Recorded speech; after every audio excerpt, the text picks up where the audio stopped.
How are you feeling today?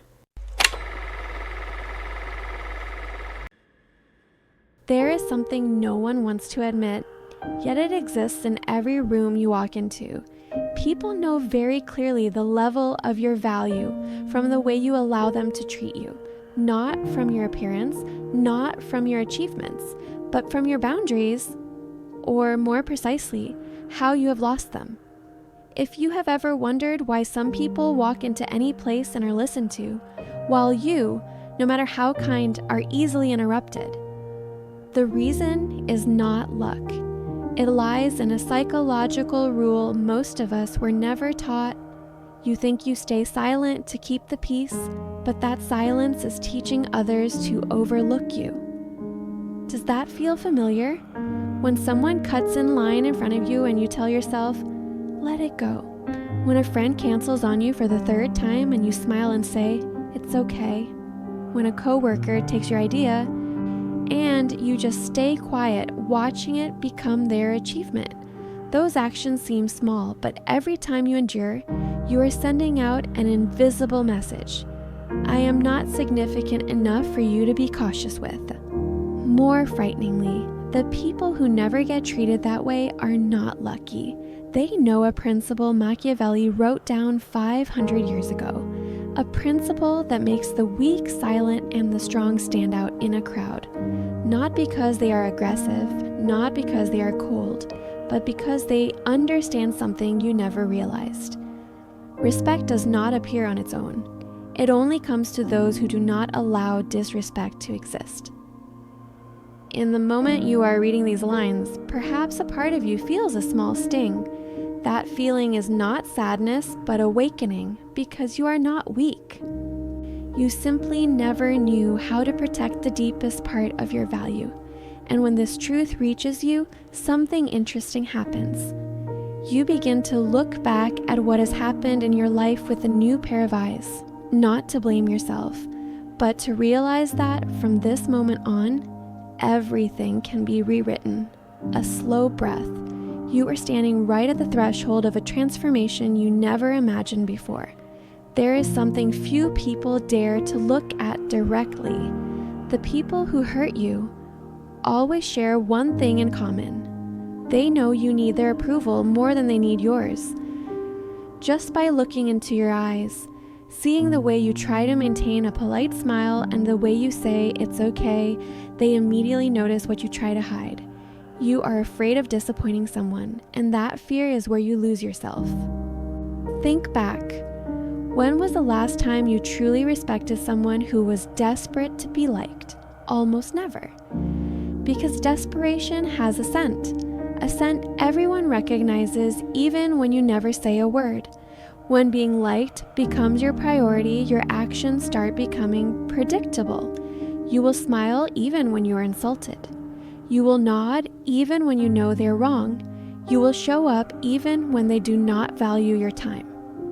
And once you are predictable, you become replaceable. Not because you lack value, but because others are too used to you not requiring anything. What exhausts you is not that you are too nice, but that you have traded respect for approval. But that approval never truly warms you. It is like a shadow. It seems to be embracing you, but when you touch it, there is nothing. Look at the people you genuinely respect. So, they do not chase after anyone to be liked. They do not need to be seen as pleasant, gentle, or easy for everyone. They attract respect precisely because they do not need it to exist.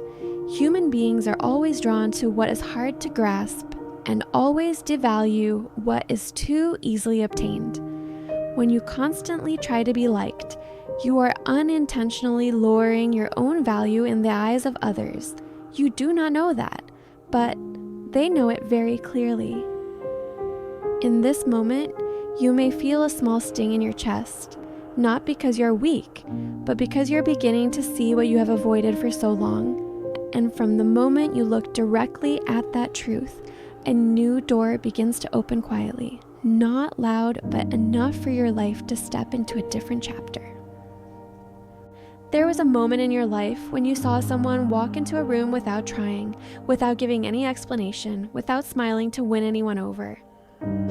Yet the entire room automatically adjusted itself to their presence, not because they were fierce, not because they were powerful, but because they had something most of us lack: consequences. People do not respect words. People respect what happens after the words. This is the core of Machiavelli's thinking, something that sounds frightening at first, but the older you get, the more it sinks in. Not every act of disrespect needs to be met with anger, but every act of disrespect must have a price. When people know they can treat you poorly and lose nothing, they will continue, not because they're bad, but because human psychology works that way. Think about the people you truly respect: the strict teacher who forced you to try harder, the friend who frankly told you what you did not want to hear, the boss did not need you to like them, yet you never dared to be careless around them. They all share one thing: they do not depend on your approval to live. And because they do not need it, you feel compelled to behave more seriously. Conversely, people who are too nice, too ready, too afraid of bothering others never make anyone be cautious. Not because they are inferior, but because they give no reason for anyone to consider them. Respect has never come from kindness. Respect comes from your willingness to set boundaries and protect them, even when doing so makes others uncomfortable. You might feel something shifting inside, a realization that you have said it's okay too many times, smiled too many times, and stayed silent too many times. It is okay. Because recognizing that is the first step to changing the trajectory of your life. And once you understand the nature of respect, that it is built from what you do not allow, not from what you tolerate, everything begins to turn in a completely different direction. There is a truth many people only realize when they are exhausted. Every conversation you join, every relationship you maintain, every decision you make is a quiet tug of war for control. Gentle, not loud, but always present. People who seek approval do not know this. They think they are keeping peace, being good, and being the most pleasant version of themselves. But in silence, they have let others shape their emotions, behaviors, and choices. Do you remember the moments you bit your tongue, swallowed your words just so the other person would not be upset? Or the time you nodded yes while your heart was shaking its head violently? Or when you adjusted yourself to someone's expectations, though no one asked what you wanted? Each time that happened, a small piece of you disappeared. Not because the other person was strong, but because you handed them the key that defined your value. People who do not seek approval are not cold. They simply know something simple yet difficult to practice. No one has the right to decide their emotions except themselves. They do not change their viewpoint to avoid waves. They do not sacrifice their needs to keep the peace. And they do not surrender just because someone shows disappointment. Because of that, they become difficult to manipulate. No one can control a person who is not afraid of being disliked. No one can define a person who defines themselves, and no one can control a person who has taken the emotional remote back from everyone else's hands. Does this touch an old memory inside you? An old version, strong, clear, knowing exactly what you wanted, but at some point in your life, out of fear of being left behind, you hid that version away. It is okay. That version never disappeared. It has been waiting for you to take the steering wheel back. And when you regain control, not through rebellion, but through awareness, the world around you begins to shift in a strange way. You no longer scramble to guess what others want. You begin to ask, what about me? That seemingly small question is the turning point of every great journey. There is something very subtle happening in your mind, something no one sees but quietly governs every choice you make: dopamine. It sounds distant, but you have felt it thousands of times. It is the warmth in your chest when someone praises you, the easing of your heartbeat when someone agrees with you, the relief when someone smiles, making you believe you did the right thing. Those moments are harmless until you begin to depend on them. Others notice this faster than you think. They learn that just one gentle compliment will make you work extra hours. A little flattery, and you will give them what you originally wanted to refuse. A few words like, "You're so good," "You're so sweet," "You're so understanding," and you let slide behaviors that should have met a boundary long ago. Approval becomes a cheap reward, yet you pay for it with time, effort, and self-respect, the most expensive things in life. The cruel part is this: the easier approval comes to you, the more of yourself you must lose to keep receiving it, and gradually you are no longer you. You become the version others want, a collection of masks that change with each group you meet, a mirror reflecting others' expectations instead of reflecting yourself. Meanwhile, people who do not need approval, they become authentic, they become consistent. They do not chase after the shifting winds of others' emotions. And that very consistency creates an attractiveness that approval addicts never possess. The truth that stops many people in their tracks: you are not undervalued because you are not good enough. You are undervalued because you have let others see that you are afraid of not being liked. The moment you let go of that fear, you not only feel lighter, you become uncontrollable. Because a person who does not seek approval is a person completely free, and freedom has its own magnetism, a magnetism no one can resist. No respect is ever given for free. It appears when you begin to change even the smallest behaviors, the ones you used to think were not worth worrying about. But it is exactly those small things where power is created. People often think strength is being loud, tough, or expressive. It is not. Real strength lies in the moments when you choose not to react according to old habits and choose to reset the order of your world. First is the way you speak. Not speaking more, but speaking less. When you no longer over-explain, no longer try to persuade others to understand you, and no longer lower your voice just to please someone, your words naturally become heavier. Humans are like that. Whatever is rare is valuable. Then comes the way you react. A person who is easily triggered always exposes their weakness. But a person who remains calm in the face of attack does not raise their voice, does not get defensive, does not beg to be understood. That is a person who makes the entire room cautious. Next is the way you show up. Not always being present, not always being available, and not always saying, "Let me help." Selective presence increases your value without a single word of self-praise. And finally, the way you set boundaries. Not with threats, not with hurt, but with consequences that are gentle yet unmistakable. When someone disrespects you, you withdraw your presence. When someone exploits your kindness, you close the door you always kept open before. When someone tests how much you can endure, you show them the answer once.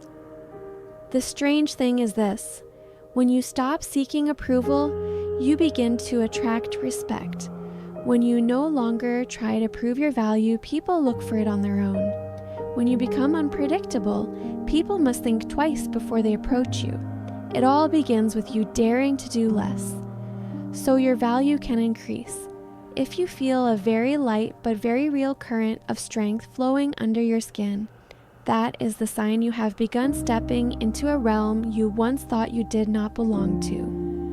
But you belong there and have belonged there for a long time. Human beings have a strange habit. They only treasure what is no longer easily available. You can be kind every day. You can be ready whenever someone needs you. You can open your heart, your time, your presence. But once you do that for too long, people begin to assume your presence is a given, not because you lack value, but because you are too accessible. This is a natural law, so painful yet precise.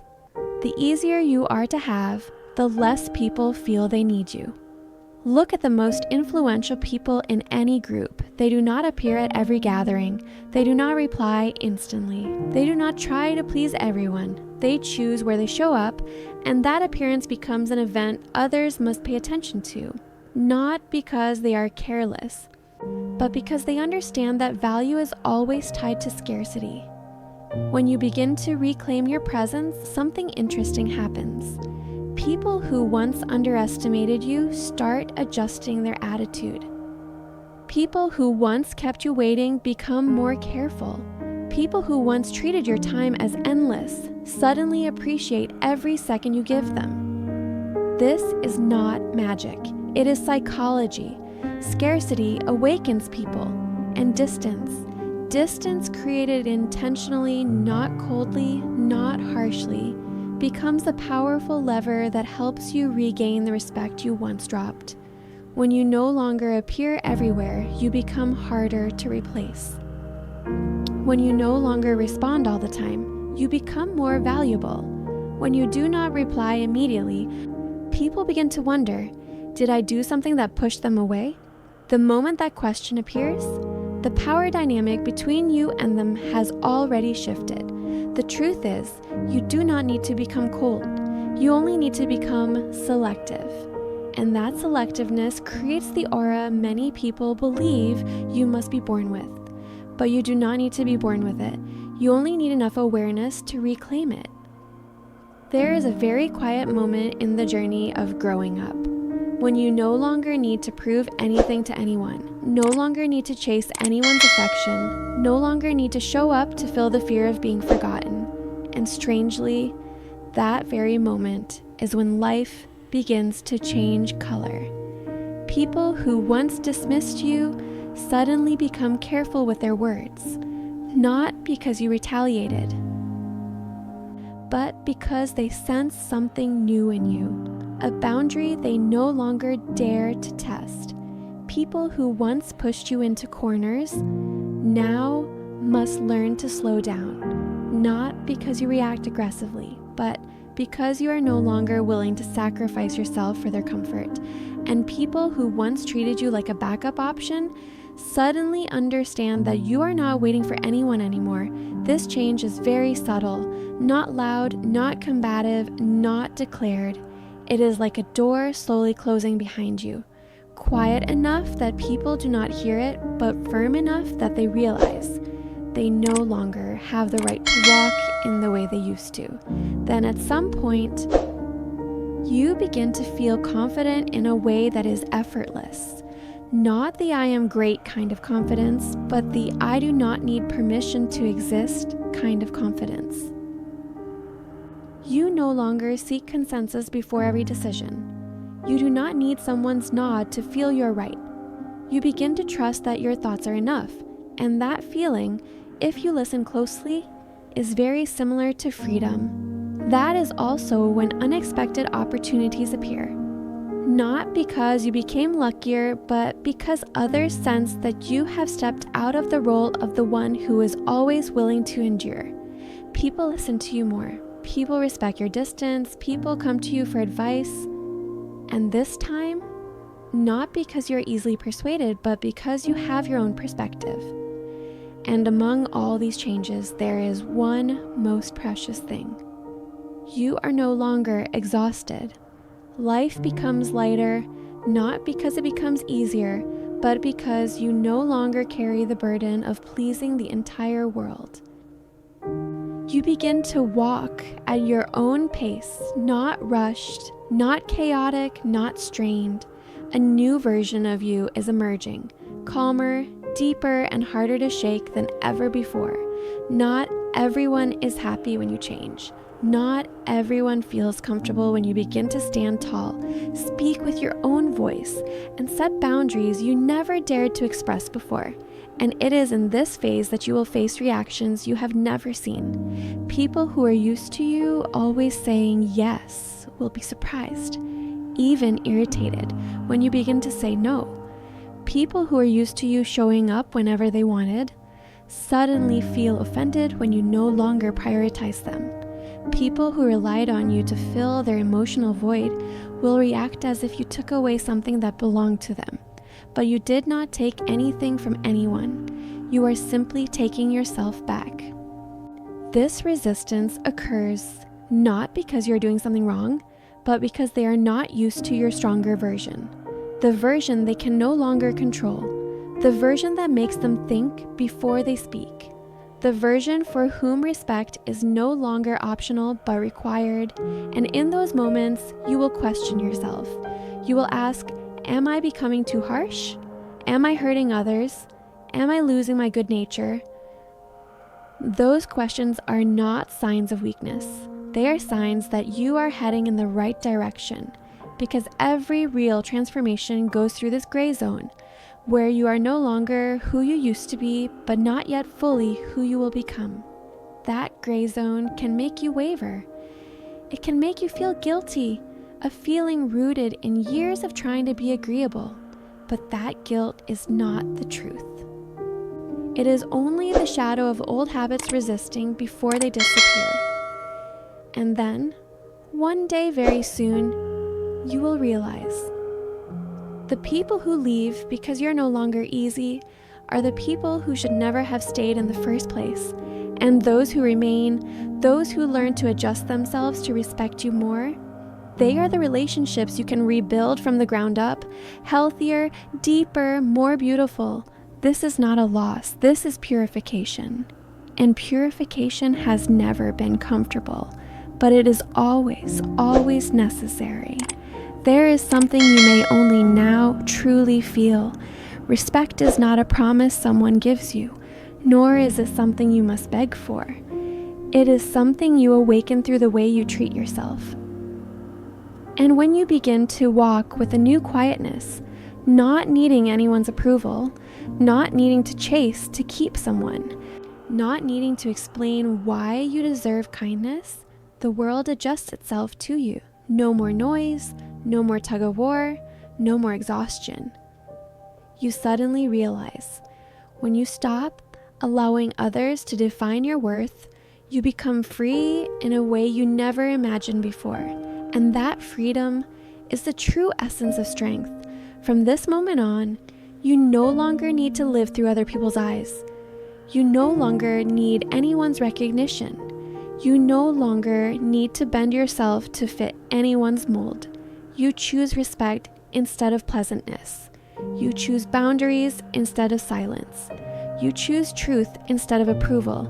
And most importantly, you choose yourself. People often say, change begins with a small step. But that small step, if taken in the right direction, can take you farther from your old life than you think. You have already taken that first step by staying until the very end, listening to every layer of truth you once avoided, and daring to look into the dark corners many people never touch in their entire lives. That says more than you think. It says you are ready. Not ready to become intimidating, but to become impossible to dismiss. Not to become emotionless, but to become authentic. Not to overpower anyone, but to stand firm within yourself. And then, when you look back, you will see something very simple. Respect was never a gift. It has always been a birthright, and you are reclaiming what has always been yours. Take a deep breath. Hold it for a moment. You reach the end of this journey not to hear another lesson, but to meet the powerful version of yourself you abandoned for years. That version is standing before you, not needing anyone's liking to exist, not needing anyone's validation to feel enough, not needing anyone's permission to be respected. And if there is one sentence you carry with you after everything, let it be this: respect is my birthright.